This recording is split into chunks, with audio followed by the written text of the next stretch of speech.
کیا جرابوں پر مسح کرنے والے شخص کے پیچھے نماز پڑھنا جائز ہے؟ سعودی عرب میں سب اس کو جائز سمجھتے ہیں، اور اوقات امامت کرنے والے بھی جرابوں پر مسح کرتے ہیں، تو اس نماز کے بارے میں کیا حکم ہے؟ نہیں، جائز نہیں ہے یہ جو دلیل دی جاتی ہے کہ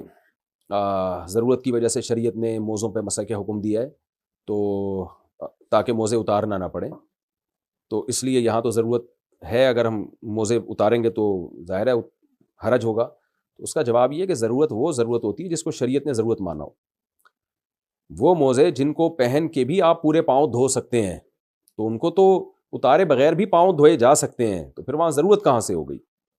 یعنی یہ جو عام ساکس ہوتے ہیں، ان کو تو آپ پورا نلکے کے نیچے رکھو، پورے پاؤں بھیگ جائیں گے آپ کے، یہ آپ کہہ سکتے ہو پھر وہ پریشانی ہوگی، وہ موزے گیلے ہو جائیں گے۔ تو موزوں کا گیلا ہونا شرعی لحاظ سے کوئی حرج والی بات نہیں ہے، وہ حرج معتبر ہوگا جس کو شریعت حرج مانتی ہے۔ تو یہ جو موزے ہیں، چمڑے کے موزے ہوتے ہیں جیسے، ان میں تو حرج یہ ہے کہ ان کو اتارے بغیر پاؤں دھونا ممکن ہی نہیں ہے، لہذا شریعت نے کہہ دیا کہ ان کو پہنے ہی مسح کر لیا کرو۔ جبکہ یہ جو عام کپڑے کے ساکس ہیں، ان کو تو اتارے بغیر بھی آپ پاؤں پورے دھو سکتے ہیں، تو مسح کیسے جائز ہو گیا ان کے اوپر؟ اور رہی یہ دلیل کہ نبی صلی اللہ علیہ وسلم سے موزوں پر مسح ثابت ہے، بھائی نبی صلی اللہ علیہ وسلم سے جس طرح کے موزے یا خفین پر مسح ثابت ہے، وہ موزے تھے جو جوتے کا آلٹرنیٹ تھے، جوتے کے بغیر استعمال ہوتے تھے، کیونکہ یہ عبادت ہے نا، اور قرآن مجید نے ہمیں حکم دیا پاؤں دھونے کا، تو اتنا واضح حکم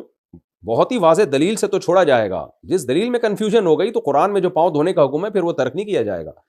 ورنہ تو بعض لوگوں نے یہاں تک بھی کہہ دیا پاؤں پہ ٹیشو باندھ کے بھی آپ مسح کر سکتے ہیں، ان کو کیا آپ کس دلیل سے آپ رد کریں گے؟ ان پہ پاؤں کا صرف ڈھکا ہونا کافی نہیں ہے،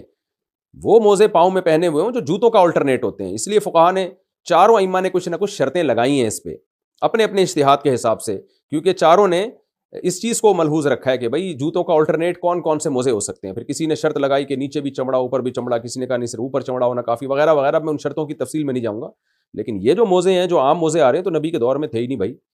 تو نہ یہ وہ والے موزے ہیں، نہ ان جیسے موزے ہیں۔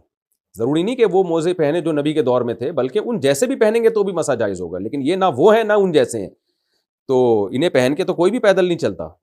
تو اس لیے کوئی بھی کپڑا پاؤں میں چڑھا لو ہلکا پھلکا سا، یا ٹیشو پیپر باندھ لو، کاغذ باندھ لو، اس سے تھوڑی مسح جائز ہو جائے گا اس کے اوپر۔ اس لیے ہماری رائے میں ٹھیک نہیں ہے۔ آپ ان کے اگر یقین ہو کہ امام نے ان موزوں پہ مسح کیا ہے تو اس کے پیچھے نماز جائز نہیں ہے۔ باقی فتنہ فساد نہ کریں، جھگڑا وگڑا نہ کریں، آپ اپنی نماز پڑھ لیں، اور اگر آپ نے خود نہیں دیکھا تو پھر اس کے پیچھے نماز پڑھ لیں۔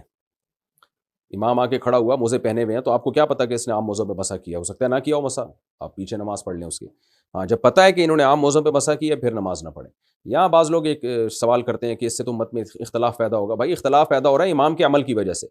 اگر امام صاحب کی رائے یہ ہے کہ ان موزوں پہ مسح جائز ہے، تو اپنے جب انفرادی نماز پڑھیں تو پڑھ لیں،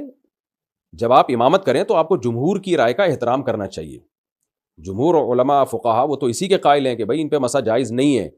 تو آپ کو چاہیے مقتدیوں کی آپ رعایت کریں کہ میرے اس طرز عمل سے بہت سارے لوگ نماز سے کٹ سکتے ہیں،